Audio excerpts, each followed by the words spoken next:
Beauty and the Beast.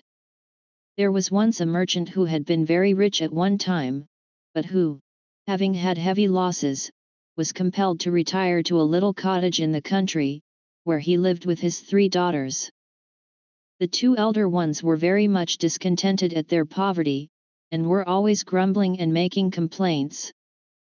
But the youngest one, who was called Beauty, and who was as amiable as she was handsome, tried all she could to comfort her father and make his home happy. Once, when he was going on a journey to try and mend his affairs, he called them around him, and asked them what he should bring them when he returned. The 2 elder ones wanted each a number of nice presents, but Beauty, kissing him sweetly, said she would be content with a rose. So when the merchant was on his way back, he came to an elegant garden, of which the gate stood open, and thinking of Beauty's rose, he went in, and plucking a beautiful one, prepared to proceed on his journey. As he turned to go, he saw a hideous beast coming towards him, armed with a sword. This terrible creature reproached him for stealing his flowers, of which he was very choice, and threatened to kill him on the spot.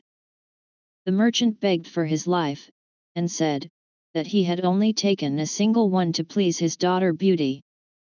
On this, the beast said gruffly, "Well, I will let you off, if you will bring one of your daughters here in your place. But she must come here willingly, and meanwhile you may stay and rest in my palace until tomorrow." But, as you may well believe, the poor father did not feel much like eating or sleeping, although everything was done for his comfort, and, in the morning, the beast sent him home upon a beautiful horse.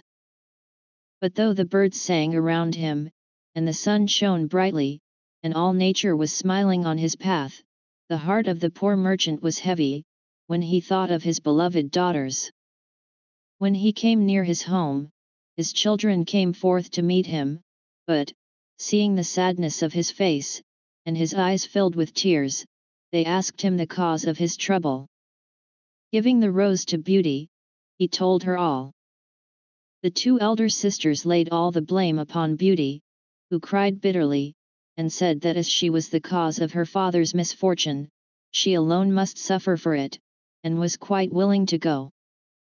So Beauty got ready for the journey at once. The father, who meant to return to the beast himself, after embracing his children, tried to dissuade her, but in vain, and so the 2 set out together for the beast's palace, much to the secret joy of the envious sisters. When they arrived at the palace, the doors opened of themselves, sweet music was heard, and they found an elegant supper prepared. As soon as they had refreshed themselves, the beast entered, and said in a mild tone, "Beauty, did you come here willingly to take the place of your father?" "Yes, sir," she answered in a sweet but trembling voice. "So much the better for you," replied the beast. "Your father can stay here tonight, but he must go home in the morning." The beast then retired, giving Beauty so kind a look as he went out, that she felt quite encouraged. The next morning, when her father left her, she cheered his heart by telling him that she thought she could soften the beast's heart, and induce him to spare her life. After he was gone, she entered an elegant room, on the door of which was written, in letters of gold, "Beauty's room." Lying on the table was a portrait of herself, set in gold and diamonds, and on the wall, these words, "Beauty is queen here, all things will obey her."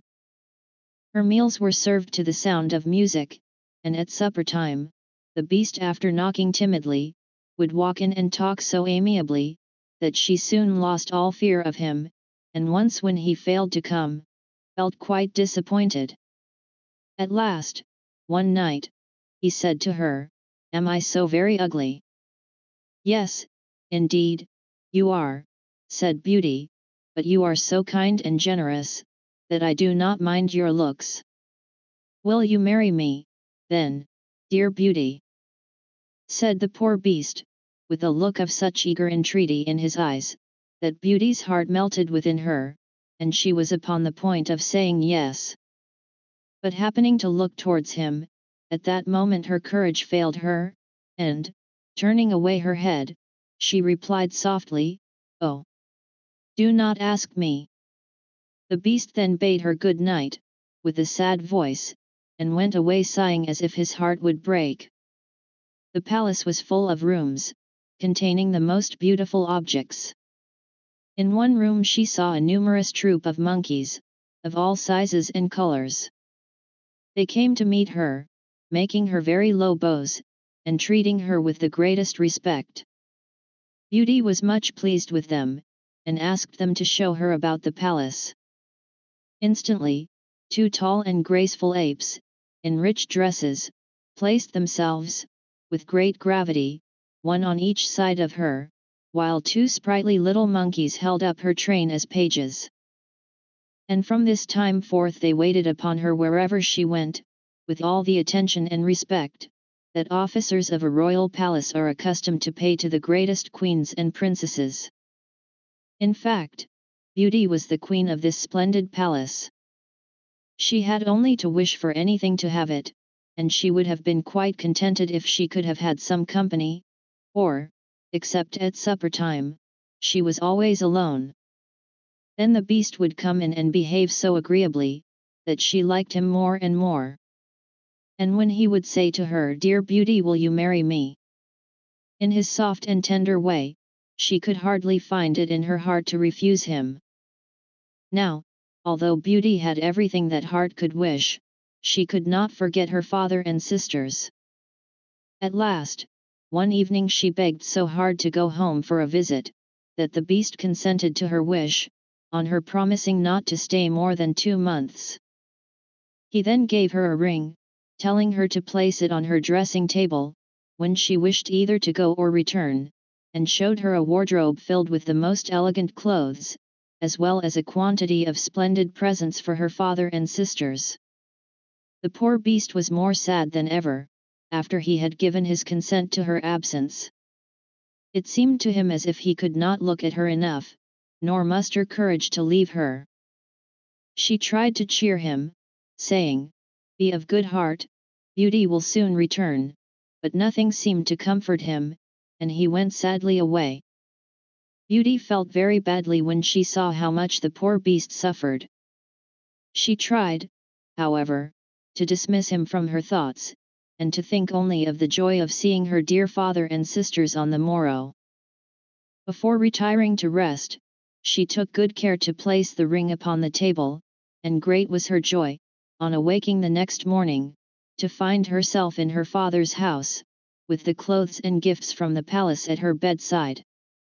At first she hardly knew where she was, for everything looked strange to her, but soon she heard the voice of her father, and, rushing out of the room, threw her loving arms around his neck. Beauty then related all the kindness and delicacy of the beast toward her, and in return discovered that he had been as liberal to her father and sisters. He had given them the large and handsome house in which they now lived, with an income sufficient to keep them in comfort. For a long time Beauty was happy with her father and sisters, but she soon discovered that her sisters were jealous of her, and envied her the fine dresses and jewels the beast had given her.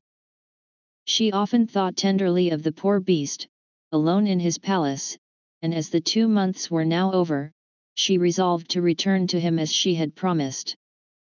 But her father could not bear to lose her again, and coaxed her to stay with him a few days longer, which she at last consented to do, with many misgivings, when she thought of her broken promise to the lonely beast. At last, on the night before she intended to return, she dreamed that she saw the unhappy beast lying dead on the ground in the palace garden. She awoke, all trembling with terror and remorse, and, leaving a note on the table for her dear father, placed the ring within her bosom, and wished herself back again in the palace. As soon as daylight appeared, she called her attendants, and searched the palace from top to bottom. But the beast was nowhere to be found. She then ran to the garden, and there, in the very spot that she had seen in her dream, lay the poor beast, gasping and senseless upon the ground, and seeming to be in the agonies of death. At this pitiful sight, Beauty clasped her hands, fell upon her knees, and reproached herself bitterly for having caused his death. "Alas! Poor beast!" she said, "I am the cause of this. How can I ever forgive myself for my unkindness to you, who were so good and generous to me, and mine, and never even reproached me for my cruelty?"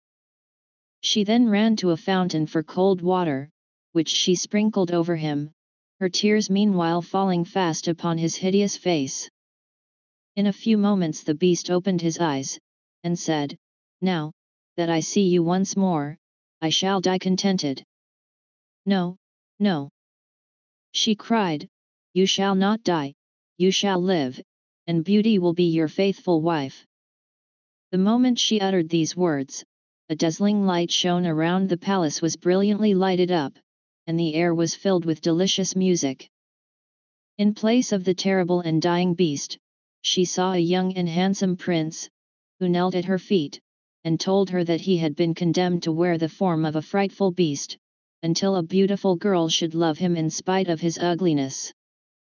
At the same moment, the apes, and the monkeys, who had been in attendance upon her, were transformed into elegantly dressed ladies and gentlemen, who ranged themselves at a respectful distance, and performed their duties as gentlemen and maids of honor.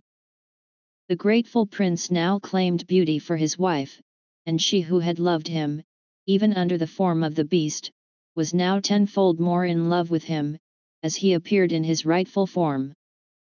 So the very next day, Beauty and the prince were married with great splendor, and lived happily together forever after.